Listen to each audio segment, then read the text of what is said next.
key issues and a bit of divide will be hanging over this White House meeting. Let's get more analysis with Cenk Sidar. He's the Senior Director of iJet International, a risk management firm. Cenk, welcome to our program. Great to be back.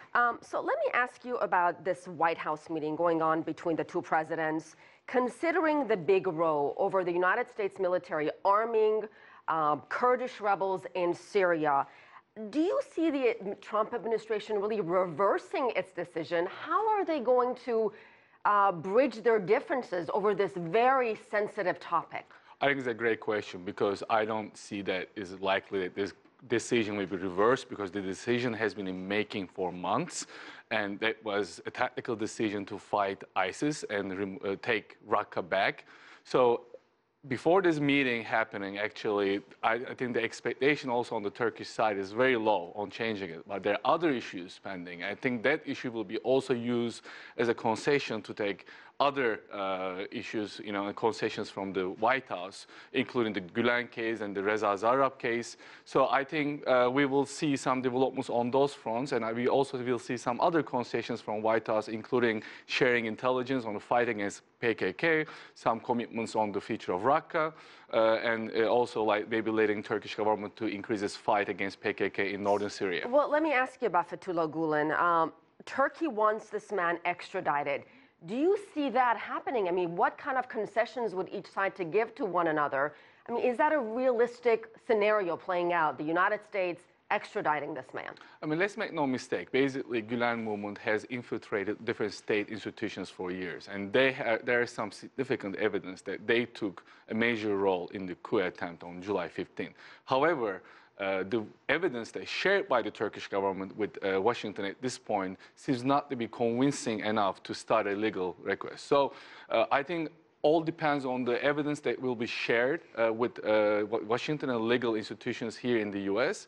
However, it's going to be a legal case. It's going to be a judiciary process. In the U.S., there are strong legal institutions and strong judiciary, and we are seeing some significant issues between the White House and some institutions last couple of months.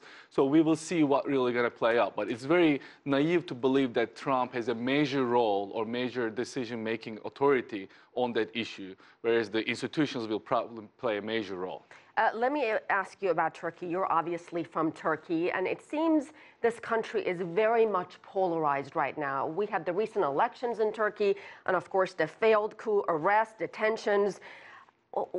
Tell me about the general mood in Turkey right now, and how divided is this country with supporters of Erdogan and his very harsh critics? I think the division could be seen in the recent referendum results. The 49% versus 51% shows that people are really divided on the future of Turkey. Like the constitutional changes are a major decision for the direction that Turkey will go next 5, 10, 20 years. Are you concerned about that direction? That direction is very concerning because, as we could say, the strong country needs strong institutions, and checks and balances, separation of powers are very important factors for stability, of any country, especially if the country sits in a region like Middle East where there's a lot of instability and very regional military potential conflicts.